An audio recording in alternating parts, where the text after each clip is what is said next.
Hello viewers, আপনাদের কাছে নিয়ে বাড়ি নিয়ে আসলাম আজকে ওমানের আবহাওয়া আপডেট নিয়ে। আসলে দেখতেছেন কি পরিমাণ গরম পড়তেছে, আপনারা তো বুঝতেছেন না। আমি বুঝতেছি, ক্যামেরাতে তো বোঝা যাচ্ছে না। আসলে এত পরিমাণ গরম পড়তেছে, এদিকে সব শুধু গরম হাওয়া মারতেছে, শুধু হাওয়াটা আসতেছে না, একটু গরম, অতিরিক্ত গরম, মানে বলে বোঝানো যাবে না। আসলে বাইরে দাঁড়ায় থাকাটাও অনেক কষ্টকর, এতটুকু গরম বা হাওয়া।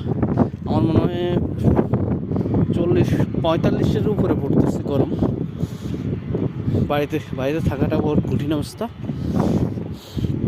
এত গরম পড়তেছে। হাওয়া, যে হাওয়াটা আসতেছে না, হাওয়াটা অনেক গরম, গরম হাওয়া মারতেছে। আসলে যারা প্রবাসে থাকেন তারা বুঝতে পারবেন বিষয়টা কীরকম গরম, হাওয়াটা কীরকম গরম হয় আর কি, এই বিষয়টা। আচ্ছা দর্শক, ভালো লাগলে ভিডিওটা লাইক করুন, সাবস্ক্রাইব করুন, ভিডিওটা শেয়ার করুন, বিভিন্ন ভিডিও দেওয়ার জন্য আমাদেরকে সাপোর্ট করুন।